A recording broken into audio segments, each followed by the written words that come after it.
आज मतलब last class में और अभी पिछले वीक में हमने रेस्पॉन्सिवनेस चीज़ें पढ़ी थी, मीडिया क्यूरीज वगैरह।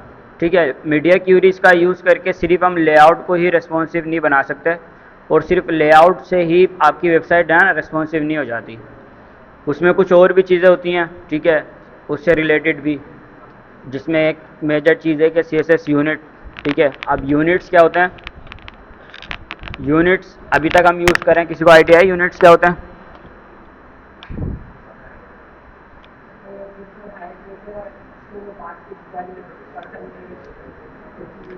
हाँ, तो जो हम पिक्सेल्स दे रहे होते हैं ना, अभी तक हमने पिक्सल यूज़ किया है मोस्टली। ठीक है, विड्थ और हाइट देने के लिए भी, फ़ॉन्ट साइज़ के लिए भी, पैडिंग मार्जिन के लिए भी, हम हर चीज़ के लिए पिक्सेल्स यूज़ कर रहे हैं।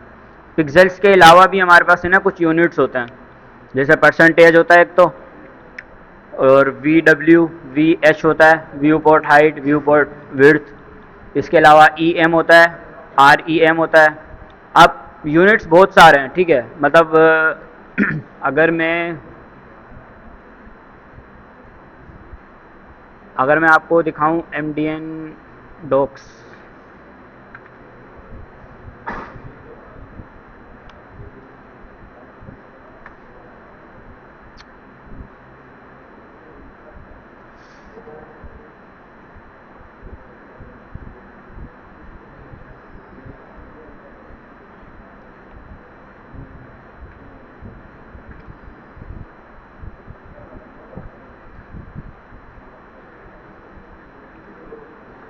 अभी अगर आप आ जाओ ना, देखो ये सारे जो ना यूनिट्स होते हैं, सेंटीमीटर्स, मिलीमीटर्स, ठीक है, इंचीज, पॉइंट्स, पिक्सेल्स।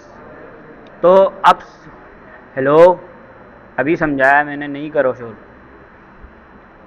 तो सारे तो हमें यूज़ करने की ज़रूरत नहीं है, और सारे हम ना याद रख सकते हैं। कुछ मेजर्स होते हैं जिनसे आपका काम हो जाएगा, जिनसे सबका मेरा भी काम हो जाता है। ठीक है, तो सबसे पहले तो ये कि फ़ॉन्ट्स को हमने कैसे रिस्पॉन्सिव बनाना होता है, या अब उसके लिए क्या करते हैं कि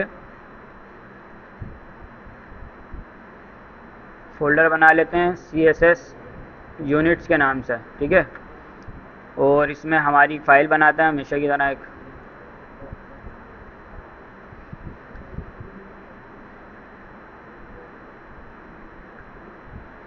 index.html, बॉयलर प्लेट लगा के टाइटल CSS यूनिट्स,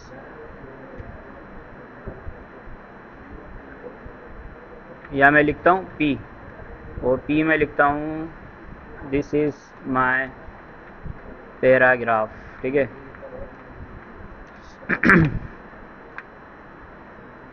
अच्छा, अभी लेट सपोज कि मैंने सिर्फ एक पैराग्राफ लगाया। अभी कोई बता सकता है कि इसका फ़ॉन्ट साइज़ क्या होगा इस पैराग्राफ का? कौन बता रहा है? और कोई बता है? बाय डिफ़ॉल्ट क्या होता है फ़ॉन्ट साइज़? मैंने शायद पहले भी बताई थी ये चीज़। बाय डिफ़ॉल्ट अगर आपको किसी भी CSS देखनी है ना, वो सही बता रहे हैं, 16 पिक्सल होता है बाय डिफ़ॉल्ट, सही है। तो अगर आपको कोई भी CSS देखनी है ना, आप इंस्पेक्ट करके, जब आपके पास ये वाला डेवलपर टूल खुलता है, इसमें कंप्यूटेड का ऑप्शन होता है। अब कंप्यूटेड के ऑप्शन में आने के बाद आप यहाँ से देख सकते हो कि कौन कौन सी CSS जो है ना आपकी कंप्यूट हुई है। ठीक है, जैसे कि अभी यहाँ पे ये बॉडी की दिखा रहा है, डिस्प्ले ब्लॉक है, हाइट इतनी है, ये सब है।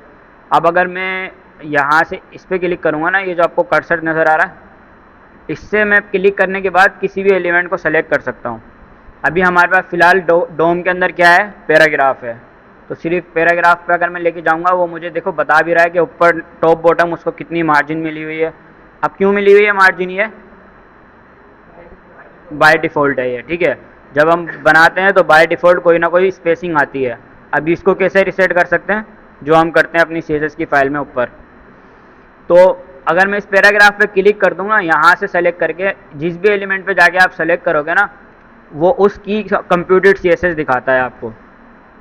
ठीक है, लेट सपोज कि मैं इसका फ़ॉन्ट साइज़ देखना चाह रहा हूँ।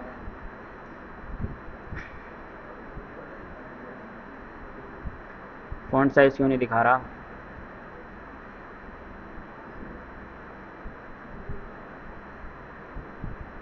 Show all. Show all. अब ये देख रहे हो बाय डिफ़ॉल्ट क्या है, फ़ॉन्ट साइज़ 16 पिक्सल है। तो मैं ये बात कर रहा था कि जब हम कोई एलिमेंट बाय डिफ़ॉल्ट रखते हैं ना, उसको कोई साइज़ वगैरह नहीं देते, तो बाय डिफ़ॉल्ट उसको 16 पिक्सल मिलता है। अब HTML में होता कैसे है कि मतलब पेरेंट से ना चाइल्ड में चीज़ें आ रही होती हैं। ये बाय डिफ़ॉल्ट 16 पिक्सल है ना, H1 का या इस पैराग्राफ का नहीं है, ये इस HTML की डोम का है। ठीक है, मतलब ये जो HTML है ना पूरा हमारा, उसमें बाय डिफ़ॉल्ट 16 पिक्सल सेव है। लेट सपोज कि अभी अगर आप यहाँ पे ट्री देख रहे हो किस तरह से बना हुआ है, सबसे पहले हमारे पास HTML है, HTML के अंदर एक चाइल्ड है हेड, हेड के बाद उसके अंदर ये 3 चाइल्ड हैं, मेटा हो गया, टाइटल्स हो गए। इसी के अलावा अब अगर यहाँ पे ये बॉडी है, अब अगर HTML के अंदर ये बॉडी है और फिर बॉडी के अंदर हमारा पैराग्राफ है, तो ये जो 16 पिक्सल है ना, ये आ रहा है इस HTML से। ठीक है, ये इस ये इस HTML से आ रहा है 16 पिक्सल, सही है। तो अभी इस HTML से इसको 16 पिक्सल मिला हुआ है, वहाँ से इसके अंदर पास हो रहा है, फिर उसके बाद बॉडी में 16 पिक्सल पास हो रहा है, देन हमारे पैराग्राफ को भी 16 पिक्सल मिल रहा है। अब अगर मैं चेंज कर दूंगा, लेट सपोज कि मैं अपनी एक CSS की फ़ाइल बनाता हूँ,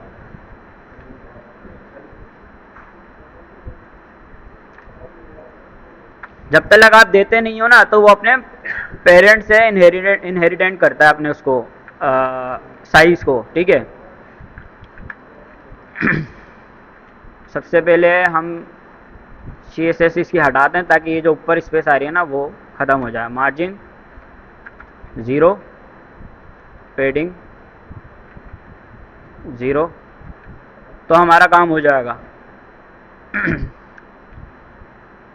अब अगर हम यहाँ पे बॉडी में फ़ॉन्ट साइज़ 18 पिक्सल कर दें या 20 पिक्सल कर दें, और अब अगर आप देखोगे यहाँ पे फ़ॉन्ट साइज़ कितना आ रहा है, जबकि मैंने तो बॉडी को दिया है।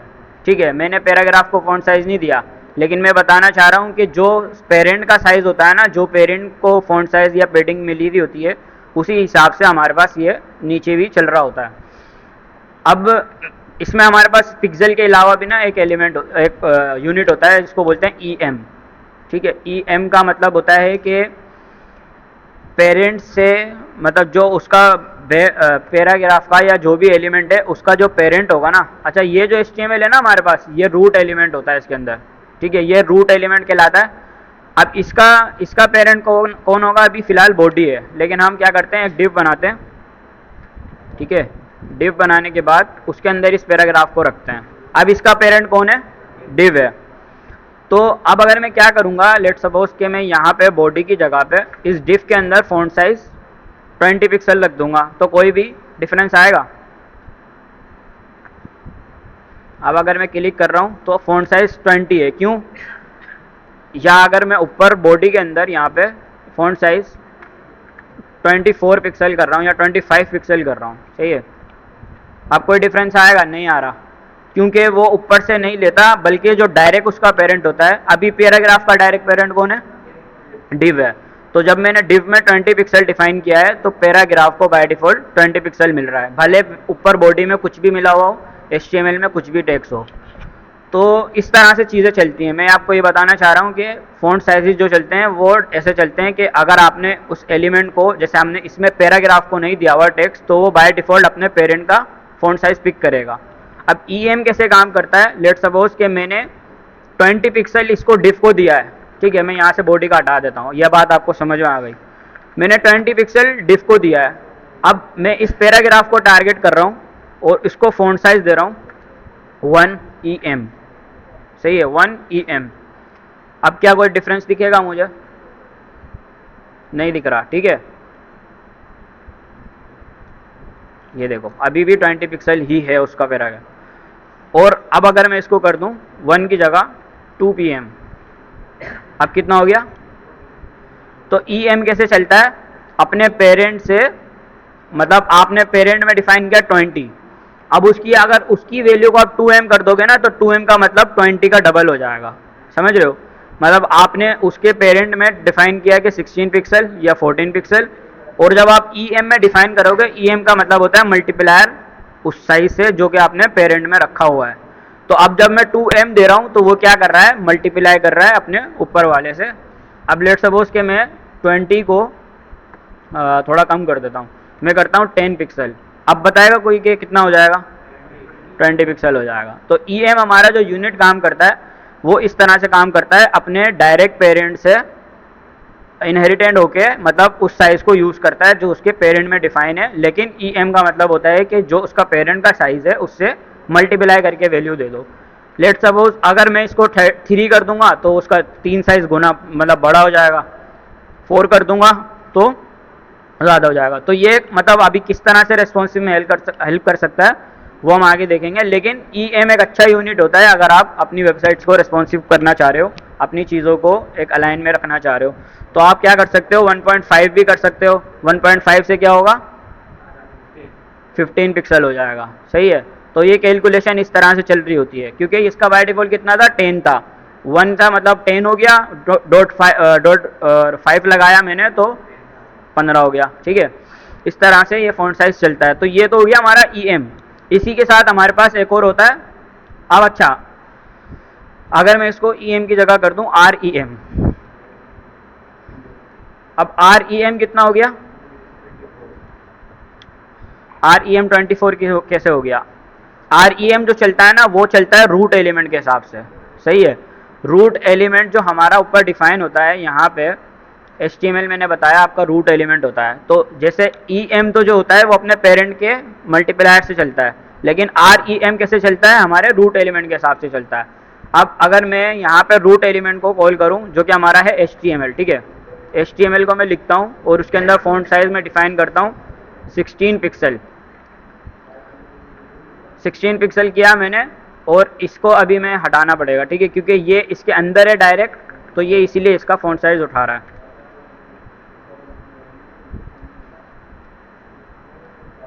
1.5 नहीं, मैं करता हूँ 2, ताकि कैलकुलेशन थोड़ी सही से नज़र आया हमें। अब मैंने लिखा 16 और 16 कितने होते हैं, 32 होते हैं। तो REM जो चलता है ना वो चलता है हमारे रूट एलिमेंट के हिसाब से। लेकिन अब अगर आप यहाँ पे, जैसे मैंने पहले डिव डिफाइन किया हुआ था इसके अंदर, ठीक है, फॉन्ट साइज मैंने डिफाइन किया हुआ था, फॉन्ट साइज कितना, 10 पिक्सल किया हुआ था। तो अभी वो क्या करेगा, अभी वो मैंने क्योंकि यहाँ पे REM दिया हुआ है ना, तो वो इसको इग्नोर करके बल्कि रूट एलिमेंट से चल रहा है। अगर आपको चाहिए, आप चाहते हो कि ये रूट एलिमेंट से ना चले बल्कि अपने पेरेंट एलिमेंट से चले, तो आप REM की जगह EM लगाओगे, ठीक है। मतलब आप R हटा दोगे, EM लगाओगे, तो वो क्या करेगा, अब अपने डायरेक्ट पेरेंट के हिसाब से चलेगा। और अगर आप R भी लगा दोगे तो वो फिर रूट एलिमेंट के हिसाब से चलेगा। तो ये चीज़ें इस तरह से चलती हैं, ठीक है। ये तो हो गया यूनिट। अभी अगर किसी को कोई कन्फ्यूजन है तो पूछे, कोई सवाल हो, फिर हम आगे चलते हैं कि हम कैसे कर सकते चीज़ें को। अब आप क्या करते हो, मतलब लेट सपोज के पहले तो आप डिसाइड करते हो कि आपने REM यूज़ करना है या EM यूज़ करना है अपनी वेबसाइट के अंदर। मैंने दोनों कंडीशंस आपको बता दी। REM डायरेक्ट रूट के हिसाब से चलता है, उसको आप जो है ना ईजिली वो कर सकते हो, मतलब हैंडल कर सकते हो। अगर आप EM यूज़ करोगे तब आपके पास ज़्यादा कंट्रोल होगा, लेकिन फिर आपको हर पेरेंट के हिसाब से अपने फॉन्ट साइजेस को डिफाइन करना होगा। तो आप ये कर सकते हो कि लेट सपोज कि आपने बाय डिफॉल्ट फॉन्ट साइज रखा यहाँ पे HTML में 16 पिक्सल। फिर आप क्या कर सकते हो कि जब आप वेबसाइट बनाने जा रहे हो ना, बनाने से पहले कुछ बाय डिफॉल्ट CSS लिख सकते हो। लेट सपोज कि मैं पहले से CSS सेट करके रख रहा हूँ, जो मेरा H1 होगा ना उसका फॉन्ट साइज कितना होगा। अभी मुझे पता है कि मेरा 16 पिक्सल है, अगर मैं 1 REM दूंगा तो मेरा 16 पिक्सल ही फॉन्ट साइज रहेगा, ठीक है। अगर मैं चाहता हूं कि मेरी पूरी वेबसाइट के अंदर जो हेडिंग्स बने ना उन सबका फॉन्ट साइज लेट से कि 32 पिक्सल रहे, हर जगह पे 32 पिक्सल रहे, तो मैं क्या कर सकता हूं, एक ही दफ़ा पे, मतलब यहाँ पे H1 में फॉन्ट साइज सेव कर दिया मैंने 2 रैम का। अब अगर मैं पूरी वेबसाइट में जहाँ पे भी H1 यूज़ करूँगा ना, उसको बाय डिफॉल्ट कितना फॉन्ट साइज मिलेगा, 2 रैम का मिलेगा। तो हमें हर दफ़ा ना, जब भी हम किसी भी सेक्शन में H1 बना रहे हैं या पैराग्राफ बना रहे हैं, तो हमें बार बार फॉन्ट साइज इसको देने की ज़रूरत नहीं है। इसी तरह से आप बाकी चीज़ें भी दे सकते हो, फॉन्ट फैमिली दे सकते हो, ठीक है। फॉन्ट फैमिली दे दी आपने, कोई भी हमारे पास जो भी यहाँ पे रखी हुई है उसमें से हमने कोई फॉन्ट फैमिली दे दी, फॉन्ट वेट दे दिया, तो बाय डिफॉल्ट आप चीज़ें सेट कर सकते हो। ये मैंने बोला कि H1 के लिए हमारे पास 2 रैम का साइज़ आ जाए। इसी तरह से मैं बोल रहा हूँ कि H2 होगा हमारे पास जब भी, तो उसका साइज़ होगा, अब H2 थोड़ा सा छोटा होना चाहिए, तो मैं उसको बोलूँगा 1.5 रैम या 1.2 रैम, जितना भी आप रखना चाहते हो उस हिसाब से आप चीज़ें सेट कर दोगे। इसी तरह से आप पैराग्राफ के लिए भी कर दोगे। अब पैराग्राफ जो है छोटा ही होता है, मतलब बाय डिफ़ॉल्ट उसका साइज़ इतना ही रहता है जितना है।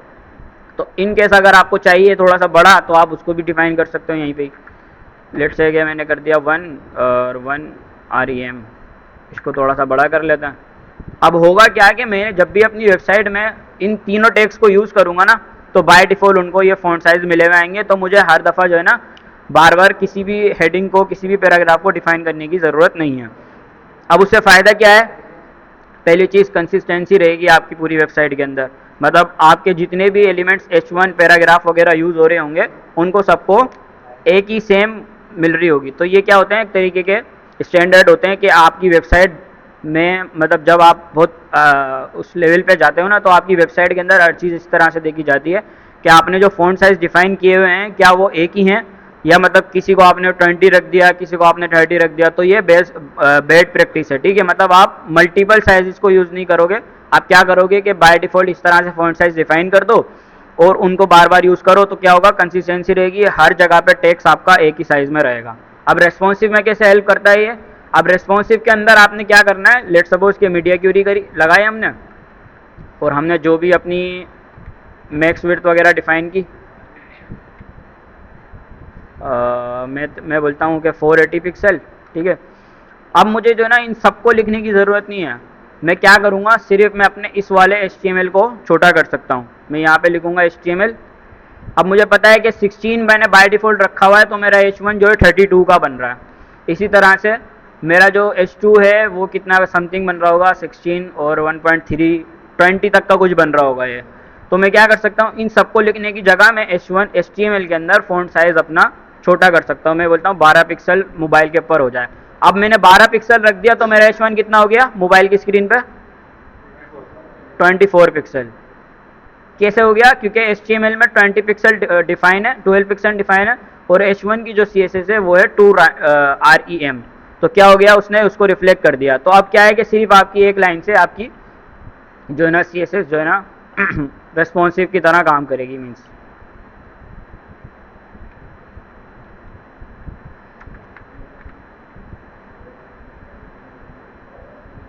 अब ये तो मैंने 2 टैग डिफाइन किए हैं। आप पूरी 6 हेडिंग्स भी डिफाइन कर सकते हो, पैराग्राफ, स्पेन, हर चीज़ आप डिफाइन कर सकते हो। इमेजेस की विड्थ भी आप डिफाइन कर सकते हो।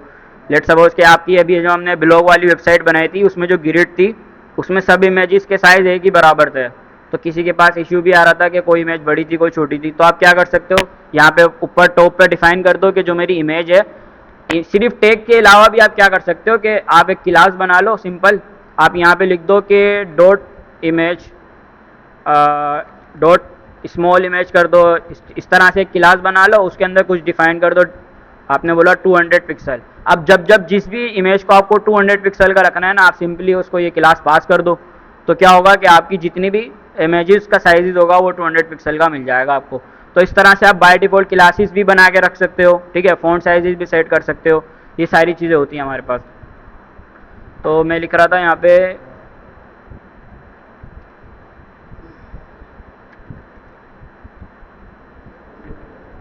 वेलकम, वेलकम लिखते हैं।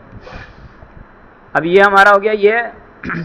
अब मैंने जब इसको 480 पे किया, मतलब 480 से छोटा है फ़िलहाल हमारा, तो हमारा फ़ॉन्ट साइज़ हो गया 12 पिक्सल का। ठीक है, ये बॉडी का बता रहा है वो। और जब मैं बाहर आऊँगा तो हमारा फ़ॉन्ट साइज़ हो गया 16 पिक्सल का। इस तरह से हमारी रेस्पॉन्सिव से साइज़ छोटे होते जाएंगे। लेट्स सपोज कि मैं छोटा कर रहा हूँ, जैसे इसको देख रहे हो, अब मेरे सारे फ़ॉन्ट एक साथ छोटे हो गए। तो ये मेरी रेस्पॉन्सिव में कितनी ईजी हो गई चीज़ है। मुझे हर फ़ॉन्ट को कॉल करने की ज़रूरत नहीं है, सिर्फ मैंने HTML। हेलो, आप बैठे हुए ना, कोई भी बात करें ना बाहर निकाल देना उनको, सही है। तो किस तरह से रेस्पॉन्सिव हो गई चीज़ें, मतलब कि अभी जैसे मैंने मतलब सिर्फ HTML लिखा तो क्या हुआ कि मेरे सारे फ़ॉन्ट साइज ऑटोमेटिक छोटे हो गए। अब मैं क्या कर सकता हूँ, जब भी मुझे फिग्मा मिलता है ना, तो मुझे वहाँ पे डिफाइन होता है कि फिग्मा के ऊपर मेरी हेडिंग्स का साइज़ क्या होगा, पैराग्राफ का साइज़ क्या होगा। इस तरह से चीज़ें मेरी वहाँ होती हैं। तो मैं पहले से ना यहाँ पे इस तरह से अपनी CSS बाय डिफ़ॉल्ट क्लासेस बना के रख सकता हूँ, उनको फ़ॉन्ट साइज़ वगैरह साइन कर सकता हूँ और उनको नीचे यहाँ पे इस तरह से एक मीडिया क्यूरी लगा के सिर्फ HTML के फ़ॉन्ट साइज़ को छोटा कर सकता हूँ। तो ये तो हो गया रैम का तरीका। इसी तरह से आप EM का तरीका भी यूज़ करके कर सकते हो। तो ये एक बेस्ट प्रैक्टिस है जो कि आपकी रेस्पॉन्सिव में हेल्प करेगी। अच्छा, ये तो हो गए फ़ॉन्ट साइज़ और यूनिट्स। इसके अलावा भी आप एक काम कर सकते हो, आप अपनी थीम जो है ना डिफ़ाइन कर सकते हो CSS के अंदर। लेट्स सपोज के हमें जो पहले फिग्मा मिला था उसके अंदर कुछ कलर्स थे, तो हार्ड कोडेड कलर्स यूज़ करने की जगह हम क्या कर सकते हैं, अभी मुझे फिग्मा का वो लिंक याद नहीं है, यहाँ मेरे पास है, तो हम क्या कर सकते हैं CSS के अंदर है ना वेरिएबल्स भी होते हैं, ठीक है। अब CSS वेरिएबल्स पता है किसी को क्या होता है? वेरिएबल किसको बोलते हैं? वेरिएबल्स होते हैं, हम जावास्क्रिप्ट में पढ़ेंगे वैसे वेरिएबल्स क्या होते हैं, लेकिन वेरिएबल्स बोलते हैं कंटेनर को। हेलो,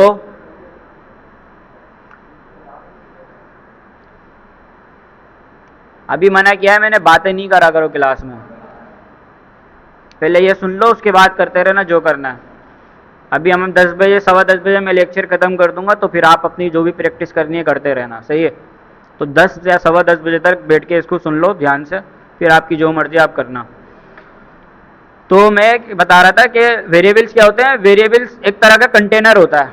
कंटेनर मतलब आपको पता है कोई बॉक्स जिसके अंदर हम कोई चीज़ सेव करते हैं। ये सुन लो, आगे जावास्क्रिप्ट में भी काम आएगी ये चीज़। मतलब आपके पास एक बॉक्स है, उस बॉक्स के अंदर आपने कोई चीज़ उठा के रख दी, उसको उसने स्टोर कर लिया अपने अंदर। तो वेरिएबल्स का भी इन सिंपल वर्ड यही काम होता है, आप एक वेरिएबल डिफाइन करते हो और उसके अंदर कोई भी एक वैल्यू सेव कर देते हो। CSS के अंदर वेरिएबल्स कैसे बनते हैं अभी इतना ज़्यादा अगर नहीं भी आ रहा ना समझ में तो मसला नहीं है, वेरिएबल्स हम अच्छे खासे देखेंगे अपने जावास्क्रिप्ट वाले कोर्स के अंदर। अब देखो अब ये एक वेरिएबल बना हुआ, ठीक है, ब्लू, ये वेरिएबल का नाम है ब्लू, और ये इसके अंदर एक वैल्यू सेव हुई हुई है जो कि कलर है, सही है। अब होता क्या है कि वेरिएबल है, वेरिएबल के अंदर मैंने एक वैल्यू सेव कर दी, तो अब मैं जब जब इसको कॉल करूंगा ना, जैसे ऐसे होता है कि मैंने एक बॉक्स बनाया,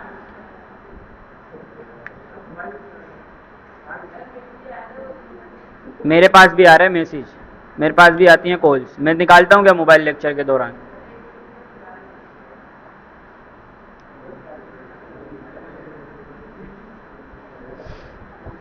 आपको क्यों ऐसे आ रही है?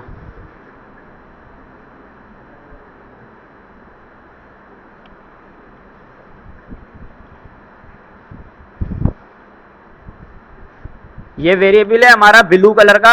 अब ऐसे होता है कि मैंने एक बॉक्स में एक चीज़ रखी, वो स्टोर हो गई, स्टोर होने के बाद जब जब मैं उसको नीचे कहीं पे भी कॉल कर रहा हूँ तो वो चीज़ मतलब मैं बॉक्स को खोल के निकाल सकता हूँ, इस तरह से समझ लो इसको। तो यहाँ पे क्या है कि मैंने ब्लू लिखा, ब्लू के अंदर कोई वैल्यू सेव करी, अब इस ब्लू को मैंने नीचे इस तरह से कॉल कर लिया, तो जहाँ जहाँ मैं ब्लू को कॉल करूँगा ना वहाँ पे बैकग्राउंड कलर मुझे ऐसे मिल जाएगा। तो क्या होता है कि बाय हार्ड कोडेड कलर्स देने की जगह हम क्या करते हैं, हम टॉप पे सबसे ऊपर हम यहाँ पे एक कमेंट लगाते हैं कलर्स, ठीक है, कलर्स लगा सकते हो या कलर्स एंड थीम्स कर सकते हो, जो आपकी मर्जी, आप कमेंट्स लग सकते हो।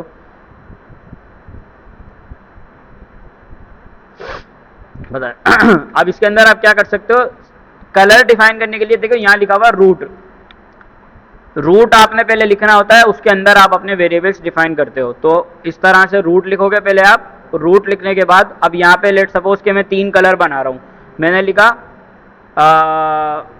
प्राइमरी, ठीक है, मेरी वेबसाइट का प्राइमरी कलर क्या होगा, मैंने बोला प्राइमरी कलर कुछ लाइट सा होता है, क्या रखें, वाइट रख लेते हैं, स्काई ब्लू। तई आपका क्या नाम है? तैयब की फरमाइश है स्काई ब्लू, तो स्काई ब्लू आएगा इसके अंदर, ठीक है, स्काई ब्लू कलर हो गया। अब आगे जो है ना हम अपनी CSS को बंद करके दूसरा कलर डिफाइन कर लेंगे सेकेंडरी, ठीक है, और उसको हम बोलेंगे ब्लू। इसी तरह से हम एक रख लेंगे फोरग्राउंड, फोरग्राउंड मतलब जो टेक्स्ट के लिए यूज़ होता है, फोरग्राउंड कलर, और उसको हम बोलेंगे ब्लैक, ठीक है। ये मैंने 3 कलर यूज़ कर लिए। अब अगर मुझे किसी को, इसको क्या हो गया, अच्छा हाँ ये देख रहे हो, ये पहले जो है ना हाइफन लगाना ज़रूरी होता है, वरना वो आपका सिंटैक्स गलत हो जाता है, वो आपको वार्निंग दे रहा है। देख रहे हो बल्ब जल गया यहाँ पे, बोला आपका जो है ना सही नहीं है सिंटेक्स।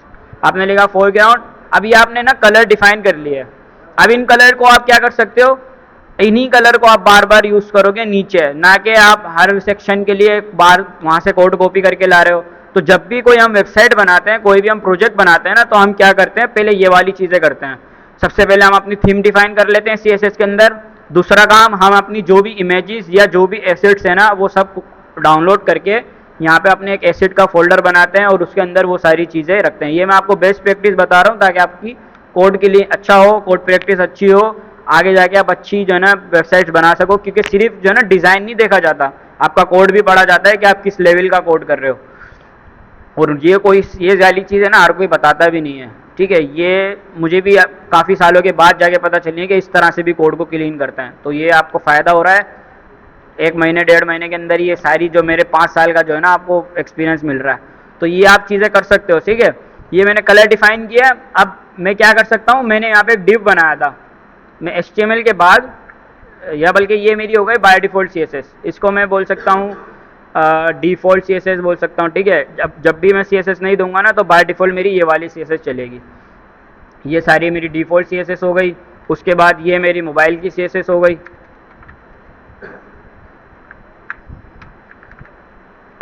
और यहाँ पे मैं अपनी जो ना डिव मैंने बनाया था, अब मैं इस डिव को बैकग्राउंड कलर देना चाह रहा हूँ। मैंने लिखा बैकग्राउंड कलर वॉर। अब मैं यहाँ से प्राइमरी सेट कर सकता हूँ बैकग्राउंड कलर। तो जो हमारा डिव था उसको प्राइमरी कलर मिल गया। अब मुझे बार बार है ना कलर कॉपी करके नहीं लाना, या मैं बार बार देखूंगा नहीं कि कौन सा कलर है। फिग्मा में आपको कलर पता चल जाता है, आप वहाँ से उसको कॉपी करके अपने कलर वेरिएबल सेट कर सकते हो। प्राइमरी की जगह पे आप क्या कर सकते हो, सेकेंडरी सेट कर दोगे तो चेंज हो जाएगा, ठीक है। इस तरह से आप कलरिंग भी डिफाइन कर सकते हो। अच्छा, ये तो गए यूनिट्स जो कि हमारे फ़ॉन्ट साइज़ के थे। वैसे देखो और भी हैं, PT भी कुछ करके होता है और सेंटीमीटर मीटर होता है। अब सारे अगर मैं पढ़ा दूंगा उन सारों को आप यूज़ भी नहीं करोगे।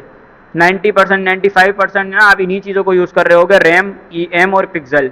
मैं रिकमेंड करूंगा कि आप रैम को या EM को यूज़ करो, पिक्सल्स को यूज़ ना करो। क्योंकि उससे क्या होता है कि आपकी रेस्पॉन्सिव में फिर वो ना हार्ड कोडेड होते हैं, आपको हर स्क्रीन के साइज पे जाके उसको अपडेट करना पड़ेगा। अगर आप इस तरह से सेट कर दोगे ना तो फिर आपकी रेस्पॉन्सिव में चीज़ें ईजी हो जाएंगी, आपको बहुत हेल्प मिलेगी रेस्पॉन्सिव करने के लिए इनको। दूसरी चीज़, आप लाजमी कलर डिफाइन कर लो, उससे आपकी कंसिस्टेंसी रहेगी। आप बार बार एक ही कलर यूज़ कर रहे होगे, क्योंकि ये कलर कोड होते हैं समटाइम के, मतलब हमारे पास हेक्सा कोड होते हैं जो हमने पढ़े भी थे। अब अगर उसमें एक वैल्यू भी चेंज करते हैं ना तो कलर चेंज हो जाता है। तो इस तरह से आपकी गोला घंटा बन जाएगी वेबसाइट अगर रंग बिरंगे कलर रख दोगे तो, सही है। तो इसलिए कलर डिफाइन कर लो वेरिएबल्स और उन वेरिएबल्स को यूज़ कर लो। अच्छा, ये तो हो गया पिक्सल्स से रिलेटेड। अब इसके अलावा हमारे पास और यूनिट्स होते हैं, जैसे VH और VW था, लेकिन लेट सपोज कि ये हमारा है। अब ये स्क्रीन का साइज मुझे आइडिया नहीं है कितनी बड़ी स्क्रीन है ये कौन सी है, आई थिंक 24 होगी है। अगर मैं इस डिव को चेक करता है, मुझे आइडिया नहीं है इस कितनी के कितनी साइज इसका। 24 पिक्सल में इसकी विड्थ रख रहा हूँ, काफ़ी छोटी हो गई है तो, ओह सॉरी 24 नहीं,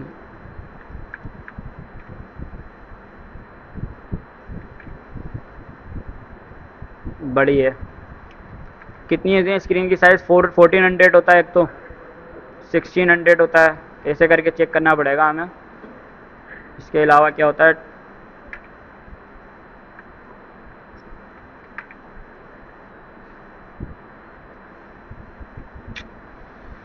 अगर इसका साइज़ पता होता ना मैं बिल्कुल। अच्छा, पिक्सल्स में बताना चाह रहा हूँ आपको।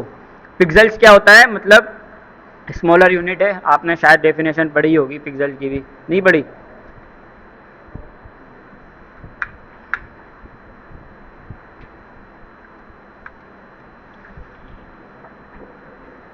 पिक्सल क्या है, short of picture element is the smallest unit होता है, ठीक है। डिजिटल इमेज जो आपकी बनती है ना वो छोटे छोटे पिक्सल से बनती हैं। मतलब ये पूरा एक सब्जेक्ट है, लेकिन मैं आपको थोड़ा सा बता रहा हूँ कि जो इमेजेस होती है ना, इमेजेस उसमें भी बिल्कुल छोटे छोटे से पिक्सल्स होते हैं जिनको कंबाइन करके हमारा एक पूरा इमेज बनता है। उन्हीं को कंबाइन करके जो हमारी शेप्स बन रही होती है, जैसे लाइन हो गई, ठीक है, या कोई और डॉट्स, कुछ भी हो गया, मतलब XYZ, वो सब चीज़ें पिक्सल से बनती है। तो पिक्सल एक बहुत स्मॉलेस्ट यूनिट होता है कि जो आपकी ग्राफिक्स में यूज़ हो रहा होता है। तो ये जो पिक्सल्स होते हैं ना, मतलब अब ये जो स्क्रीन है ना, अभी मुझे इसका आइडिया नहीं हो रहा कि स्क्रीन का साइज़ कितना है, लेकिन अगर आपकी स्क्रीन 1400 की है ना, 1400 पिक्सल है, और अगर आपने अपनी इसको यहाँ से बढ़ा के देख ही लेते हैं ना कितनी है।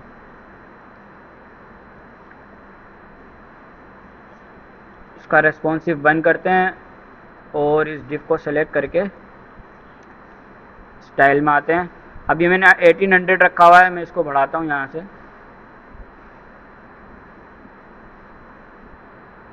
मेरे ख्याल 2000 समथिंग होगा ये। 1920 पिक्सल की है ये। अब देखो, अभी ये 1920 पिक्सल की है, ठीक है। जैसे ही मैं एक पिक्सल ऊपर जाऊंगा ना, मैं 21 करूंगा, मैं 21 करूंगा, तो ये मेरी स्क्रॉल बार आ गई, क्योंकि मेरी स्क्रीन का साइज़ है 1920 पिक्सल की मेरी स्क्रीन की साइज़ है। लेकिन जैसे ही मैं एक पिक्सल बाहर निकल रहा हूँ ना, तो मेरा ये डिव क्या कर रहा है, स्क्रीन से बाहर जा रहा है, जिसकी वजह से ये मेरा स्क्रॉल बार आ रहा है नीचे। अब अगर मैं दोबारा 20 पे आ जाऊँगा ना, यार ये माउस है ना, अगर मैं दोबारा 20 पे आऊँगा तो मेरा अब ये बिल्कुल परफेक्ट साइज़ बैठ गया। लेकिन अब होता क्या है कि हमारे पास डिफरेंट टाइप की स्क्रीन्स होती हैं। अब अगर मैं अपने लैपटॉप पे काम कर रहा हूँ, तो मेरी लैपटॉप की 1400 पिक्सल स्क्रीन है, तो मैंने यहाँ पे 1400 डिफाइन कर दी है। अब होगा क्या कि जब मैं उसको इस ब्राउज़र पे खोलूँगा, मतलब इस स्क्रीन पे खोलूँगा, अब ये 1920 पिक्सल्स की स्क्रीन है, तो मेरी जो, अब मैंने अगर इसको सेट किया, यहाँ से मैंने इसको सेट किया 1400 पिक्सल, क्योंकि मेरे लैपटॉप की स्क्रीन थी 1400। लेकिन जब मैं इसको यहाँ देख रहा हूँ ना, तो ये मुझे मतलब पूरी विड्थ नहीं दिखा रहा, जबकि मुझे तो इसको पूरा दिखाना था, तो मेरा डिज़ाइन ख़राब हो रहा है। इसी तरह मैं इसी स्क्रीन के हिसाब से सेव कर दूंगा, जैसे कि मैंने यहाँ पे 1920 पिक्सल की मैंने इसको विड्थ सेव कर दी। अब होगा क्या है कि जब मैं इसकी रेस्पॉन्सिवनेस खोलूँगा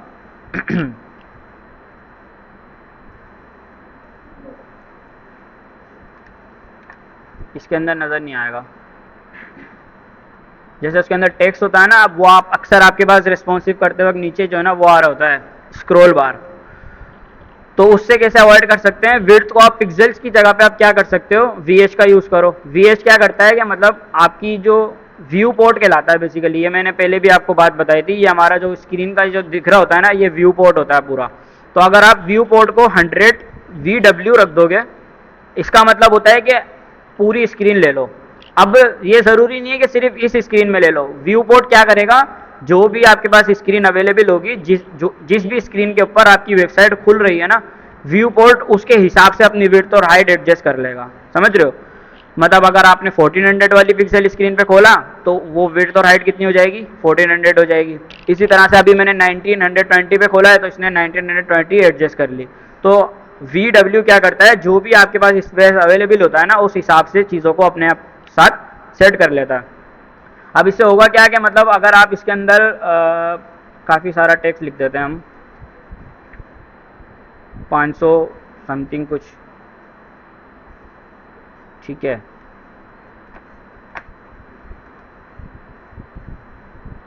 और अगर मैं यहाँ से इसको दोबारा हटा दूँ, अभी तो खैर ये इसको रैप करता जाएगा, क्योंकि बाय डिफ़ॉल्ट इसका बिहेवियर ऐसा होता है कि मैं स्क्रीन को छोटा करते जाऊँगा तो मेरा टेक्स्ट रैप होता जाएगा। लेकिन ये आपको दिखेगा ब्लॉक्स एलिमेंट के अंदर। आप इमेजेस वगैरह लगा रहे थे तो आपके स्क्रॉल बार आ रही थी नीचे उसके अंदर, अभी जो हमने असाइनमेंट किया था, उस चीज़ से आप अवॉइड कर सकते हो अगर आप VW का यूज़ करोगे। VW क्या होता है कि मतलब आपकी फुल स्क्रीन लेता है वेबसाइट के हिसाब से। अब वेबसाइट्स आपने देखी होंगी कुछ कैसे होती हैं कि मतलब आपके पास है ना, यहाँ पूरे विड्थ में नहीं होती, कुछ थोड़ी सी साइड में स्पेस होती है। जैसे आपके पास एक पूरा कंटेनर है बैकग्राउंड का, इसको आपने बोला हेडर। मैं इस हेडर के अंदर लेट सपोज कि मैंने ये हेडर बनाया इधर, अरे यार ये जावा CSS यहाँ लिखने लग गया, मेरा दिमाग जो है ना। हेडर के अंदर मैंने ये डिव रखा। अब इस डिव को जो है ना मैं 80VH कर दूंगा। अगर 80VH मतलब कि जो मेरी स्क्रीन है ना पूरी 100% की 20% कम हो जाएगी इस तरह से। और इसको मैं अगर मार्जिन ऑटो भी दे दूं तो ये मेरा सेंटर भी हो जाएगा। तो अगर आपने देखा होगा वेबसाइट पे बैकग्राउंड हमेशा यहाँ से यहाँ तक पूरी पे होते हैं, और जो टेक्स्ट होता है या जो भी अंदर का कंटेंट होता है वो हमारा यहाँ से स्टार्ट हो रहा होता है हमेशा। जो भी आपका हेडर वगैरह बनेगा वो इसी तरह से बनेगा मोस्टली। तो आप क्या कर सकते हो, इस बैकग्राउंड को यहाँ से हटा के हेडर में रख सकते हो। इससे क्या होगा, अब आपका पूरा बैकग्राउंड ले रहा है वो, लेकिन आपका कंटेंट कहाँ से शुरू हो रहा है, 80% में आ रहा है आपका कंटेंट, विड्थ की 80% कंटेंट उसमें आ रही है। तो इस तरह से आप अपनी जो है ना अलाइनमेंट रख सकते हो। अब आप जब सेकंड सेक्शन बनाओगे ना नीचे यहाँ पे, आप उसको भी इसी तरह से बैकग्राउंड दोगे और उसके अंदर एक और एलिमेंट रखोगे, उसको भी 80 VH रख दोगे।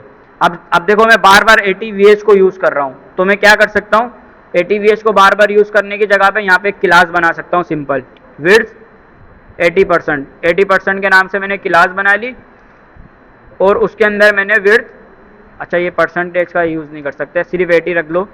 विड्थ आपने इसके अंदर रखा 80 VH। अब आपको क्या है कि हर जगह पे जो है ना इस चीज़ को डिफाइन करने की ज़रूरत नहीं है, क्योंकि आपको पता है मुझे ये 80 VH वाली विड्थ जो है ना हमेशा जब यूज़ करनी है जब मुझे अपने कंटेंट को 80 VH में अलाइन करना है। तो मैं सिंपल बस ये क्लास को ना जहाँ जहाँ मुझे रिक्वायर्ड होगा मैं उसमें एक क्लास पास करता जाऊँगा इस तरह से, ठीक है। तो ये हमारा 80 VH पे आ गया। अब इसी तरह से लेट सपोज कि मैंने एक और सेक्शन बनाया यहाँ पे, ठीक है। अब इस सेक्शन के अंदर मैंने एक और डिव बनाया और डिव के अंदर मेरे पास कुछ पैराग्राफ है। अब इस पैराग्राफ को मैं अगर मैं यहाँ पे सेक्शन को भी कलर दूँ हेडर के बाद, तो कलर में कौन सा यूज़ करूँगा, वेरिएबल यूज़ करूँगा। अच्छा, इसको यूज़ करने के लिए हमेशा पहले ना वॉर यूज़ करना होता है, वॉर और ये ब्रैकेट, इसको बोलते हैं फंक्शन। अगर आप लोगों को आइडिया नहीं होगा शायद जावास्क्रिप्ट में पढ़ेंगे फंक्शंस क्या होते हैं।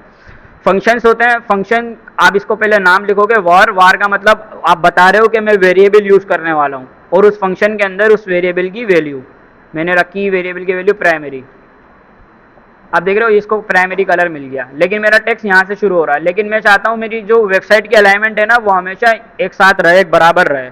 उसके लिए मैं क्या कर सकता हूँ, सिंपल जिस तरह से मैंने ऊपर क्लास पास किया ना यहाँ पे भी इसको 80 की क्लास पास कर दूंगा, तो मेरे चीज़ें एक अलाइनमेंट होके चलेंगी। ये देख रहे हो अब बिल्कुल अलाइनमेंट चीज़ें चल रही हैं मेरी। मोबाइल पे भी हाँ VH हमने यूज़ किया है। अगर हम इसको छोटा करेंगे, देख रहे हो, अगर मैं इसको 80 VW नहीं रख रहा होता ना तो ये मेरा टेक्स्ट या तो चिपक जाता या भी बाहर निकल जाता। लेकिन अभी देख रहे हो मैं छोटा करता जा रहा हूँ, मेरा टेक्स्ट हिल नहीं रहा है, बिल्कुल एक ही जगह पे है 80 VH से। तो मुझे बार बार हर स्क्रीन के हिसाब से पेडिंग देना, मार्जिन देना, इन चीज़ों की मुझे ज़रूरत नहीं है। मैंने 80 VH रखा, अब उसने स्क्रीन मेरी जो है ना ये ऐसे सेव कर दी। अगर मैं 80 VH ना करके कहाँ पर जाता है ये, 80 VH ना करके मैं इसको 800 पिक्सल कर देता हूँ, क्योंकि पिक्सल छोटा साइज होता है। तो अब ये देख रहे हो अलाइनमेंट मेरी हर स्क्रीन के हिसाब से हो जाएगी। मतलब बड़ी स्क्रीन पे तो वो मुझे सही नज़र आ रहा है, लेकिन मेरा छोटी स्क्रीन पे चिपक रहा है टेक्स्ट। अगर मैं बड़ी स्क्रीन पे देखूँ तो मुझे सही नज़र आ रहा है वो 800 पिक्सल का, लेकिन जैसे मैं उसको छोटा कर रहा हूँ तो क्या हो रहा है, ये मेरे कंटेंट देख रहे हो, अब ये डिव यहाँ ख़त्म हो चुकी है। ये मैं आपको चीज़ दिखाना चाह रहा हूँ। अगर आप पिक्सल में विड्थ दोगे या हाइट दोगे, ये कलर देख रहे हो पीछे बैकग्राउंड का, ये यहाँ पे ख़त्म हो रहा है और ये टेक्स्ट इसके ओवरलैप हो रहा है। हमने एक प्रॉपर्टी पढ़ी थी ओवरफ्लो वाली, जिसको हमने हिडन रखा था और स्क्रॉल उसका बिहेवियर कर रहा था। उससे क्या हो रहा था, हमारे पास स्क्रॉल बार आ रहा था। अब क्या होगा कि जैसे मैं छोटा करता जाऊँगा, देख रहे हो मेरी ये स्क्रीन यहाँ तक होनी चाहिए थी और ये टेक्स्ट इसके अंदर होना चाहिए था, लेकिन हो क्या रहा है, मैंने 800 पिक्सल हार्ड कोडेड दे दिया, तो इसने क्या करा, उसको 800 एडजस्ट किया हुआ है हर स्क्रीन के हिसाब से। तो ये मैं आपको चीज़ समझाना चाह रहा हूँ, आप 800 की जगह पे 80 VH रखोगे तो आपकी चीज़ें परफेक्टली एक रिस्पॉन्सिव में उस हिसाब से एडजस्ट होती जाएंगी। अब अगर मैंने यहाँ पे फ़ॉन्ट साइज़ भी लिखा हुआ है ना, जो कि मैंने पहले से ही सेट कर दिया, तो मेरा फ़ॉन्ट भी छोटा हो रहा है। मतलब जैसे मैं मोबाइल स्क्रीन पर आ रहा हूँ, देख रहे हो चीज़ें खुद ही रिस्पॉन्सिव हो गई। सिर्फ आपने क्या करना होता है, वेबसाइट बनाने से पहले अपनी रिस्पॉन्सिव वाली चीज़ें ऊपर एडजस्ट करनी होती हैं, उसके बाद आपकी रिस्पॉन्सिव खुद ही होती जाएगी। आप फ्लेक्स में चीज़ें कर दो कि आप बाय डिफ़ॉल्ट फ्लेक्स की एक क्लास बना लो डिस्प्ले फ्लेक्स के नाम से, लेके मतलब ये कर लो कि आपने यहाँ पे एक और क्लास बनाई, आपने बोला dot flex, dot display flex रख लो या फ्लेक्स, जो भी आपको नाम सूट कर रहा है।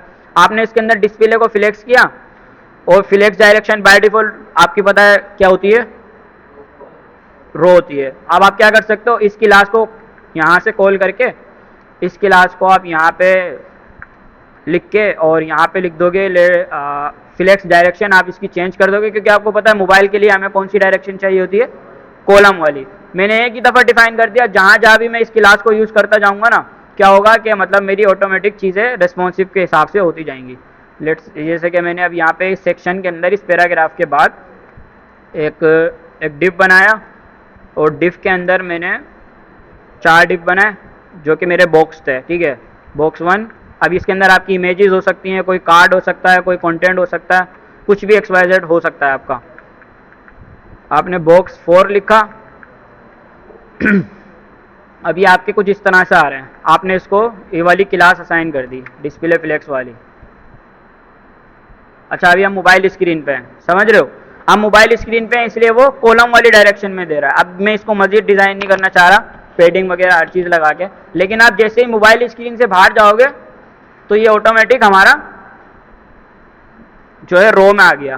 तो हमारी चीज़ें एक दफ़ा हमने क्लास बनाई, हमने उसको यूज़ किया, और हमारी जो चीज़ें ऑटोमेटिक रिस्पॉन्सिव होना शुरू हो गई। अब ये तो मैंने एक ही जगह बनाया, हो सकता है वेबसाइट में आपको मल्टीपल जगह पे इस तरह की ग्रिड चाहिए हो, इस तरह के फ्लेक्स करने हो, सिंपली आप क्लास पास करते जाओ, आपके काम होता जाएगा।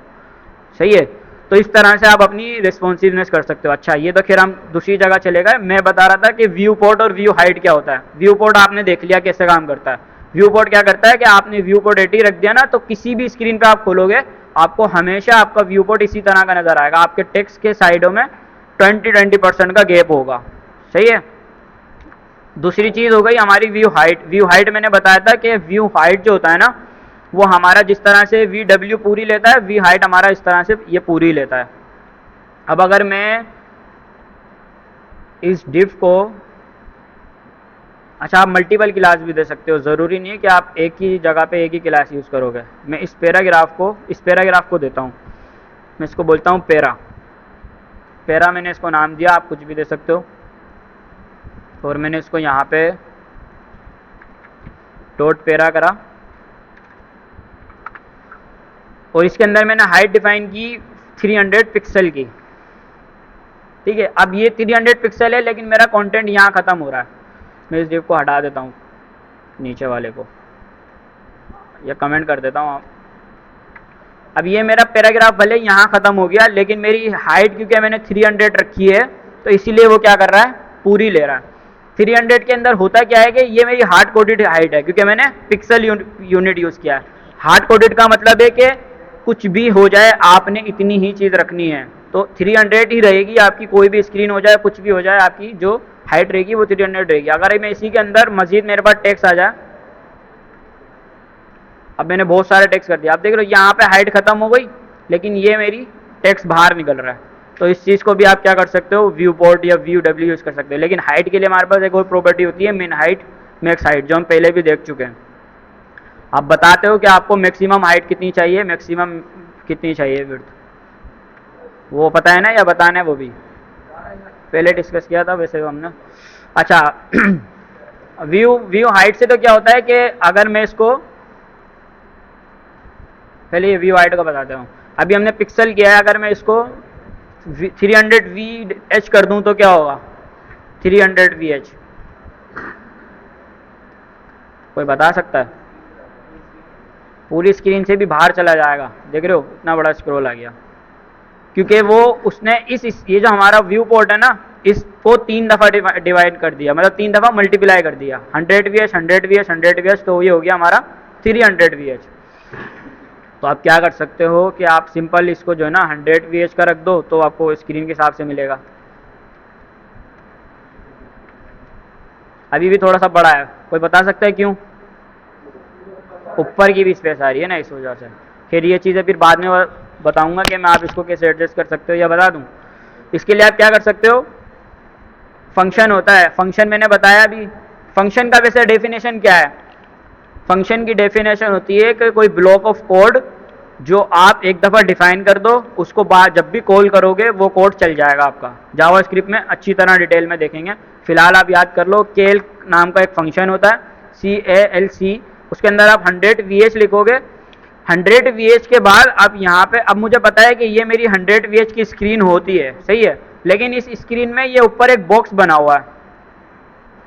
अगर मैं आपको दिखाऊं, ये मेरा एक बॉक्स बना हुआ है इधर। अब इसकी जो हाइट होगी समथिंग कुछ, हाइट इसकी कितनी है 82 पिक्सल है। ठीक है, मैं चाहता हूँ कि मेरा ये स्क्रॉल बार ना आए, लेकिन मेरी ये पूरी स्क्रीन जो है ना इस तरह से पूरी स्क्रीन कवर हो जाए, लेकिन ये स्क्रॉल नहीं आया। तो मुझे पता है कि ये जो ऊपर बॉक्स है इसकी हाइट है 82 पिक्सल। तो मैं कैल्क के अंदर क्या कर सकता हूँ, फंक्शन है बेसिकली ये 100 VH, मैंने बोला कि यहाँ से लेके यहाँ तक पूरी स्क्रीन माइनस 82 पिक्सल। उससे क्या होगा, जो मेरा ऊपर का 82 पिक्सल, अच्छा ये कट ही हो गया पूरा, 100 VH माइनस 82 पिक्सल, सॉरी उल्टा चलता है ये।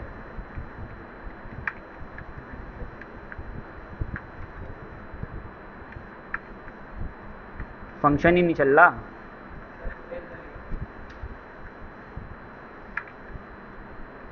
सही है, कौन किसने बताया, थैंक यू। तो क्या कर सकते हो आप, हमें पता है 82 पिक्सल होता है, तो 82 पिक्सल लिखा। अभी मैं क्या करता, मैं उठा के चैट जीपीटी को देता, वो 2 मिनट में फिक्स करके दे देता। तो जीपीटी को आप इस तरह से यूज़ किया करो, आप कोड लिखवाने के लिए यूज़ नहीं किया करो। 82 पिक्सल जब मैंने लिखा तो आप देख रहे हो यहाँ से हमारा स्क्रॉल बार चला गया। सही है, तो क्या करा उसने, 100 VH उसने बोला पूरी स्क्रीन में से 82 पिक्सल माइनस कर दो, देख रहे हो माइनस का साइन है। तो अब हमारे पास जो विड्थ मिल रही है ना वो 100 VH में से 82 पिक्सल माइनस की विड्थ मिल रही है हमें। सारा काम करके जाएगा ये आज, यहीं ख़त्म कर देगा पूरी वेब डेवलपमेंट। भाई पहले लेक्चर सुन लो फिर कर लेना चीज़ें सही है, VH समझ में आ गया। अब मिन हाइट और मिन विड्थ देख लेते हैं, उसके बाद तक खत्म करते हैं। बहुत सारी चीज़ें देख ली वैसे आज हमने। परसेंटेज का भी बता देता हूँ, परसेंटेज क्या होती है। परसेंटेज क्या करता है बेसिकली, मुझे ना ये सारी चीज़ें हटानी पड़ेंगी अब।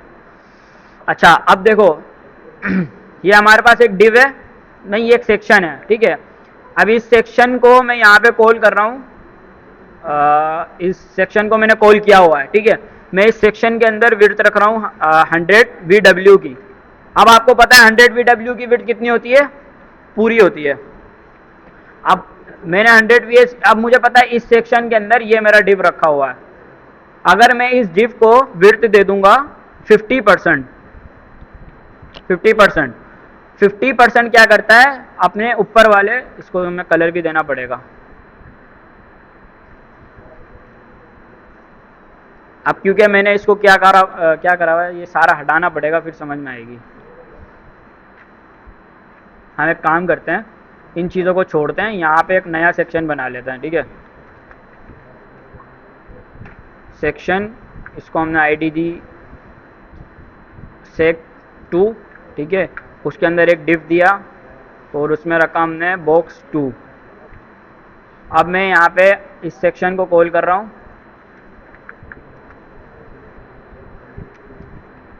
sec2 के नाम से है।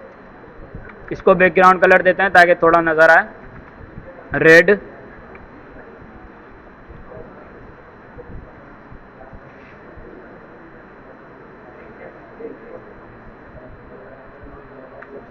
हेलो, 2 मिनट में पागल हो जाते हो। ये देख, अभी ये हमारा पूरी इसने विड्थ ले ली। अब इसके अंदर मैंने डिव बनाया जिसका नाम है, जिसका मैंने कोई क्लास नहीं दी, तो मैं वैसे इसको चाइल्ड सिलेक्टर के थ्रू कॉल कर सकता हूँ। मैं इसको करूँगा सेक्शन के अंदर, जो हमारे पास sec2 के अंदर जो हमारे पास डिव है उसके अंदर मैं अगर विड्थ रख रहा हूँ, पहले तो इसको बैकग्राउंड कलर देते हैं ताकि हमें दिखे चीज़ें। बैकग्राउंड कलर ये वाला। तो अभी इसके बाद बाय डिफ़ॉल्ट, क्योंकि सेक्शन बाय डिफ़ॉल्ट वो हमेशा कोई भी चीज़ हो पेरेंट की उठाता है। अभी उसके बाद ब्लॉक एलिमेंट है तो उसके पास स्पेस अवेलेबल है, तो उसने क्या करा, पूरे अपने पेरेंट को कंटेन कर लिया, जिस वजह से हमारा रेड कलर हमें नज़र नहीं आ रहा, बल्कि हमें हमारा पीच सा जो कलर है ये कलर नज़र आ रहा है। इसको थोड़ा मार्जिन भी दे देते हैं टॉप के 100 पिक्सल की, ठीक है। अब क्या होगा कि मतलब परसेंटेज जो काम करता है ना वो भी हमेशा अपने पेरेंट के हिसाब से काम करता है। मतलब अगर आपने पेरेंट में जो भी विड्थ है ना, और आप उसके परसेंटेज उसके चाइल्ड को दे रहे हो, तो वो उस पेरेंट का उतना परसेंटेज उठाएगा। जैसे कि अभी हमें पता है कि हमारा जो सेक्शन है वो पूरा हमारा 100 VH है, ठीक है, पूरी उसकी 100% हाइट है। लेकिन मैं अगर उसके चाइल्ड को विड्थ 50% दे रहा हूँ ना, तो वो अपने पेरेंट का 50% छोटा हो जाएगा इस तरह से। अब ये मार्जिन ऑटो लगा हुआ है जिस वजह से ये इसको ऐसे नज़र आ रहा है, समझ में आ रही है चीज़। इसको भी हटा देता हूँ। तो ये हमारा देख रहे हो ये 50% है, इस अपने पेरेंट के हिसाब से चलता है जो परसेंट हमारा यूनिट होता है वो। अगर मैं इसको 50 की जगह पे 20 कर दूंगा तो ये इस पेरेंट का रेड वाले बॉक्स का ये 20% हो जाएगा, छोटा हो जाएगा, मतलब अपने पेरेंट का 20% लेगा। तो परसेंटेज जो काम करता है वो पेरेंट के हिसाब से काम करता है, डिपेंड करता है पेरेंट पे। अभी तो ये 20 है, अभी अगर मैं इसके पेरेंट को ही छोटा कर दूंगा ना तो साथ में ये भी छोटा हो जाएगा। जैसे मैं इसको 100 VH की जगह पे मैं इसको विड्थ 80 VH रख रहा हूँ, तो ये देख रहे हो मेरा ये भी छोटा हुआ है साथ में, अगर आपको नज़र आया हो।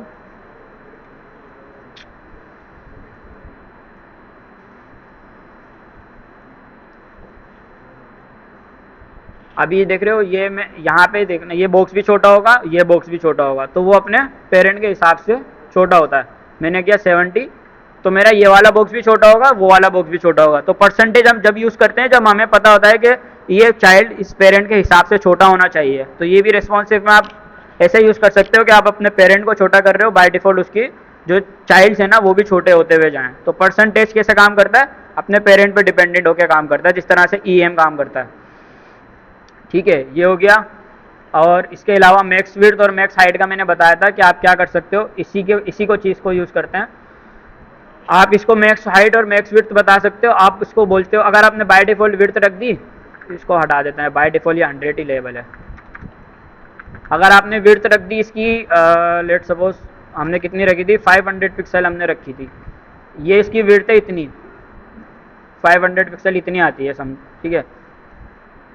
अगर मैं, ठीक है, ये 600 हो गई, तो अब ये इतनी आ रही है विड्थ। अब इसमें होगा क्या है कि विड्थ आपकी हमेशा इतनी ही रहेगी। अगर इसके अंदर कोई टेक्स्ट बड़ा हो रहा है, जैसे कि हमारे पास इसके अंदर था, तो हमने इसके अंदर लोरेम 23 कुछ रख दिया, तो ये हमारा ये वैसा टेक्स्ट जो है ना रैप होता है ऑटोमेटिक, इसकी बिहेवियर ऐसा है कि वो बाहर नहीं निकलता। लेकिन ये रेस्पॉन्सिव के अंदर चीज़ें आपको नज़र आएंगी। चल जा,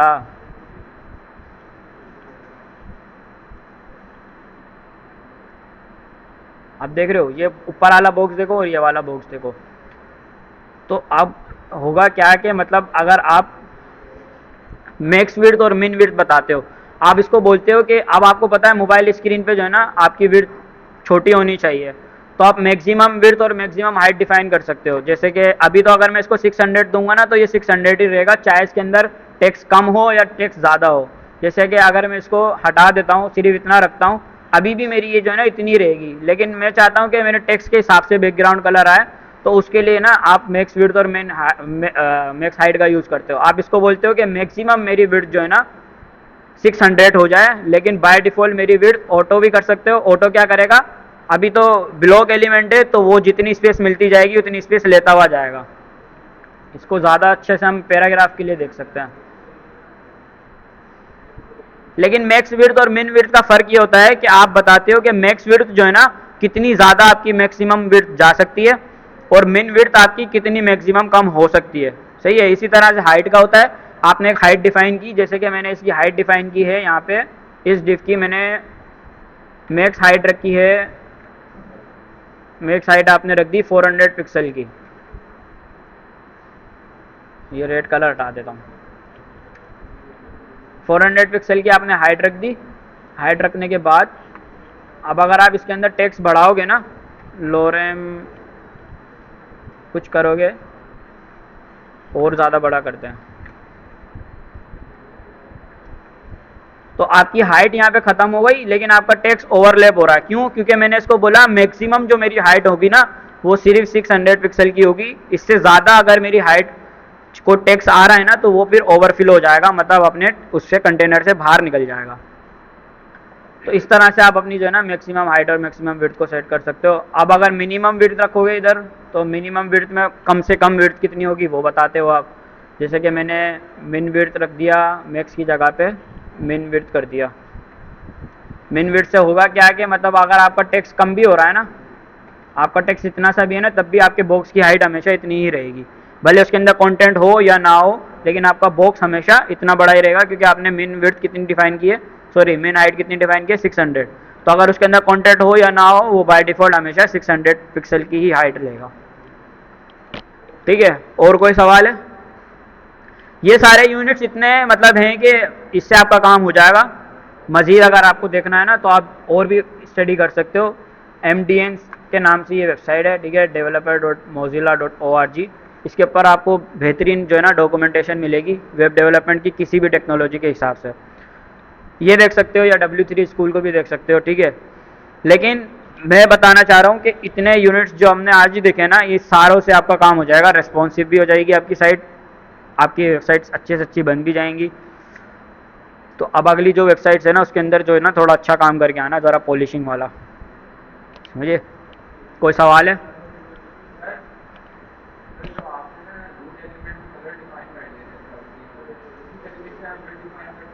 क्या चीज़? हाँ, विड्थ भी डिफाइन कर सकते हैं, साथ में पेडिंग भी डिफाइन कर सकते हैं। मैं यहाँ पे डिफाइन करता हूँ विड्थ 80 और 80 VH कर देता हूँ VW। वैसे मैंने विड्थ का भी यूज़ की नहीं है, मैं अभी आपके सामने चीज़ कर रहा हूँ। पेडिंग काम करती है, लेकिन पेडिंग और मार्जिन। तो ये मैं अभी हमारे पास कैसे है, पूरा पूरा बॉक्स है, ये पूरा पूरा बॉक्स है ना। तो जो हमारा डिफ था यहाँ पे कहीं, ये 80 VH किसी को भी नहीं दिया हुआ क्या हमने? इसको दे देते हैं विड्थ वॉर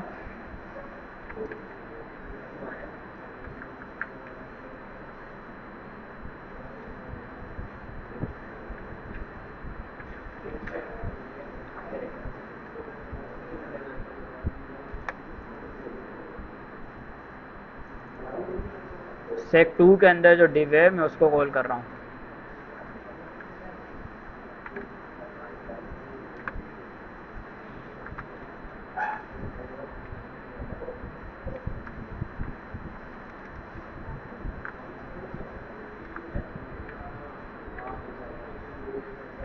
नो, विड्थ काम नहीं कर रही, पेडिंग काम करती है, विड्थ काम नहीं करती। पेडिंग डिफाइन कर सकते हो आप यहाँ पे, इसका तो मसला नहीं है।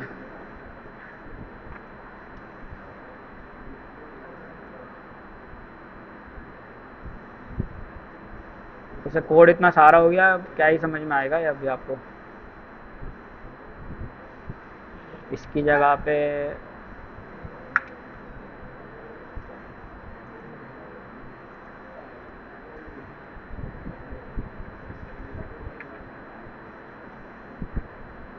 मुझे नज़र नहीं आ रहा ये कहाँ चला गया, पता नहीं। नया डिप बना लेते हैं।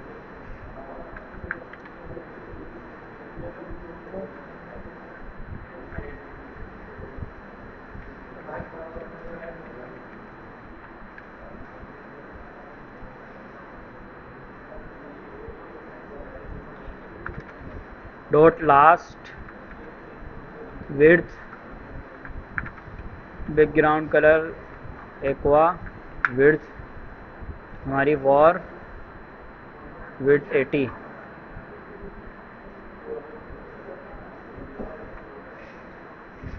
CSS अप्लाई नहीं हो रही। अच्छा, वॉर के अंदर वॉर कर दिया मैंने।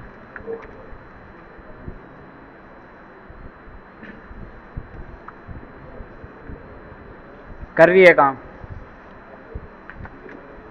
अगर हम इसको छोटा करके देखें 80 की जगह पे हम करते हैं 50, वो मेरे ख्याल कोई एरर वगैरह आ रहा था। वेरिएबल बना सकते हो विड्थ का भी आप, सही है, उसको यूज़ कर सकते हो। पेडिंग का भी बना सकते हो। वैसे वेरिएबल्स मेरे ख्याल सबके लिए चल जाएंगे, लेकिन देखना पड़ेगा क्योंकि मैंने ट्राई नहीं किया कभी किस किस प्रॉपर्टी के लिए कर चलता है, किस किस प्रॉपर्टी के लिए नहीं चलता। पर मोस्टली चीज़ आप कर सकते हो, पेडिंग मार्जिन वगैरह ये सब चीज़ें। और कोई सवाल है किसी का? नहीं है? ख़त्म करें क्लास को? मतलब क्लास ख़त्म नहीं होगी अभी, लैपटॉप निकाल लो सारे और इसकी प्रैक्टिस करो जो बताया। मैं असाइनमेंट निकाल रहा हूँ इतना आपके लिए कोई, सही है? ठीक है, यहाँ पे लेक्चर को ख़त्म करते हैं। CSS यूनिट्स हमने कवर किए हैं आज, हाइट, विड्थ, फॉन्ट साइज़ वगैरह, पेडिंग्स वगैरह, ये सब चीज़ें कवर की हैं। अच्छा, EM जो REM यूज़ किया है ना हमने, वो पेडिंग के लिए भी सेम काम करेगा, सही है। जिस तरह से फॉन्ट साइज़ के लिए काम कर रहा है ना वो मल्टीप्लायर है, उसी तरह से पेडिंग के लिए भी काम करेगा। EM दोगे ना तो वो 2 × 16 के ऐसे करके चलेगी पेडिंग। मतलब अगर आपने रूट में डिफाइन किया 16 पिक्सल और पेडिंग आपने दे दी 2 EM, तो वो 16 का डबल हो गया, 16 और 16 32 पिक्सल हो जाएगी। इस तरह से पेडिंग और सेम मार्जिन के लिए भी काम करेगा वो। ठीक है, क्लास को ख़त्म करते हैं।